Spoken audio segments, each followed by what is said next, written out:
Bonjour tout le monde, dans cette nouvelle édition de Point de bourse technique de Valeurs et Securities pour le 14 février 2022. Alors, comme si la dernière fois, on avait mentionné le fait que le MASI affiche certains signaux de saturation, mais que la configuration reste globalement, pour l'instant, qui est pour l'instant haussière, et que la confirmation d'une consolidation ou euh, d'une entrée dans une phase de flottement n'est n'était pas pour l'instant n'était pas pour l'instant confirmé tant qu'on dépasse pas certaines moyennes mobiles. Alors sur Almaty actuellement, effectivement on est sur la moyenne mobile courte, alors aux alentours des 13 900.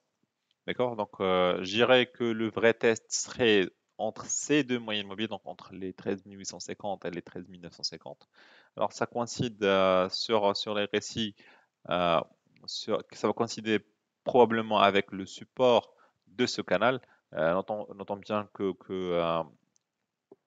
cette forme cette forme de biseau sur les récits a été franchie à la baisse. Donc, bon, ça veut dire qu'il va y avoir probablement une certaine prise de bénéfice sur quelques valeurs. D'accord, donc ça explique aussi un mouvement sur quelques valeurs. Donc je dirais que là, le vrai test sera sur cette zone et c'est ce qui va déterminer si on entre ou pas dans une phase de consolidation sur les prochaines semaines. Alors sur Telecom, on avait bien annoncé cette sortie par le bas, mais on avait aussi dit que ça ne veut pas pour autant dire que c'est une sortie confirmée euh, qui va pousser le titre vers un objectif ultime, vers les 132.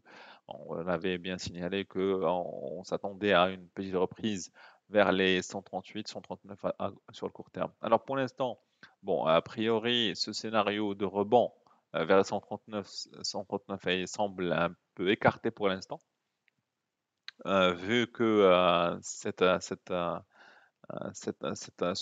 reprise aux alentours des 137 n'a pas donné assez de flux pour pouvoir booster le cours de la valeur. D'ailleurs, on constate ici la rupture de ce support qui se crée sur le court terme, sur la valeur. D'accord, donc bon, j'anticipais qu'il y aurait eu une divergence haussière sur le Mont Télécom qui aurait induit ou aurait créé une pression acheteuse. Alors pour l'instant, c'est écarté.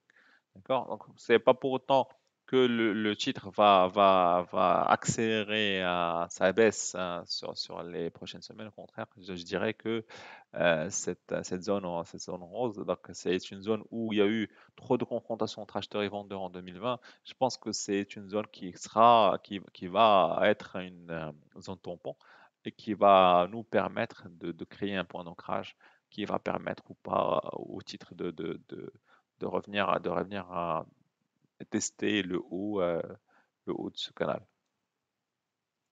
D'accord? Donc ça, c'est pour Mau Telecom. Pour Tijeri, les signaux de saturation sont aussi plus ou moins clairs. D'accord? On assiste déjà à une sortie par le bas sur les récits. Ça veut dire qu'il y a une forte probabilité d'enregistrer quelques séances de baisse sur le court terme sur le sur Tijeri, pardon. C'est pas pour autant que ça confirme une poursuite baissière. Je dirais qu'il faut attendre la réaction aux alentours de cette moyenne mobile longue qui a joué son rôle de soutien pas mal de fois. Donc, ça sera aux alentours des 482. D'accord? Donc, je dirais que ça va aussi coïncider avec le flottement entre les deux moyennes mobiles mentionnées sur le MASI. Et donc, je dirais qu'il va y avoir une période de flottement entre ces deux niveaux avant de voir plus clair quant à la poursuite haussière ou à la fin de cette tendance haussière pour entamer une phase de consolidation. Alors, sur la Farge, la divergence baissière reste toujours d'actualité. D'autant plus qu'on est aussi sur cette moyenne mobile courte. Bon, pour l'instant, on n'a pas encore franchi cette moyenne, d'accord? Donc ça veut dire que le potentiel aussi est toujours de mise, même si le cumul des signaux plus ou moins baissiers sur le marché, sur pas mal de grosses capis, fait en sorte qu'il y a une très forte probabilité de voir une correction, une légère correction sur la Farge pour tester l'autre moyenne mobile, donc aux alentours des 2200. Alors, pour la belle vie, on est sur le bas du canal haussier sur les récits. On a tenté de dépasser le niveau des 5300, bah, on a échoué pour l'instant, tant plus que même sur le marché, le trend haussier a perdu de sa force. Est-ce que c'est la fin? Est-ce que c'est une remise en cause du scénario haussier présenté la dernière fois? Non, parce qu'on n'a toujours pas assisté à une cassure de ce canal avec volume. D'accord, donc je dirais qu'il va y avoir peut-être une période de flottement, mais le potentiel aussi reste toujours de mise et que c'est probablement une des valeurs qui devrait bénéficier le plus d'un retour haussier sur le MASI. Alors sur Doha, on avait signalé cette sortie par le haut.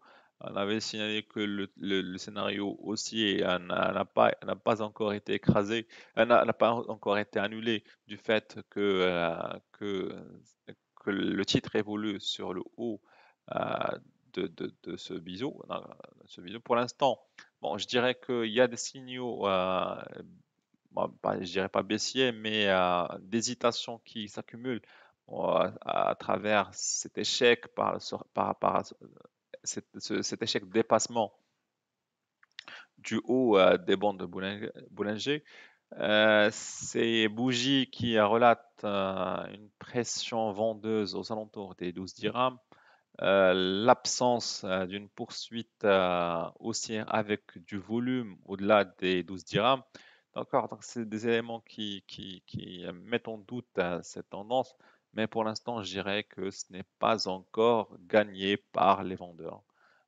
Faut déjà avoir une accélération de fonds ici avec une hausse des volumes à la vente qui pourrait nous confirmer l'annulation de ce scénario aussi. Bon, donc je dirais que pour l'instant, on est toujours dans une période de flottement. Donc ça sera peut-être entre les 11,3 et 11,90 jusqu'à la hausse, hein, ou le renchérissement des volumes. Alors, pour une autre valeur qui a marqué le marché lors de la semaine dernière, une autre que Allianz. Alors, c'est une deuxième valeur immobilière qui sera traitée dans notre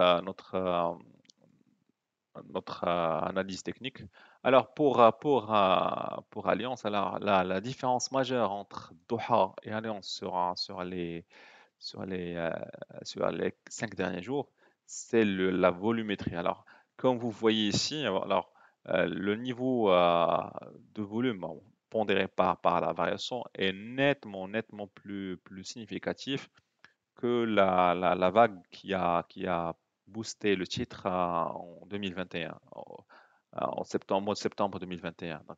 Donc, sur cette vague qui a amené le titre 37 dirhams à 47 dirhams, alors, si vous remarquez ici, le niveau du volume est nettement très inférieur à ce niveau.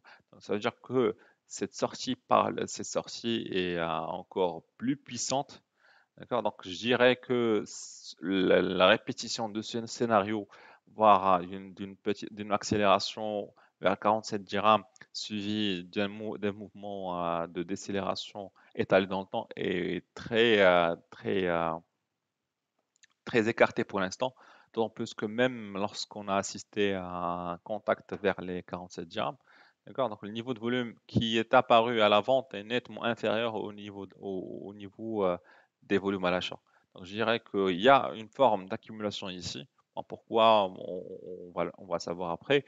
Mais ce qui est sûr, c'est que les acheteurs qui se sont manifestés ici n'ont pas pour objectif de sortir au niveau des 47 dirhams. D'accord, donc je dirais que va y avoir d'autres objectifs ambitieux pour la valeur, mais qui restent à confirmer après la fin de ce pullback. Merci pour votre attention et à la prochaine.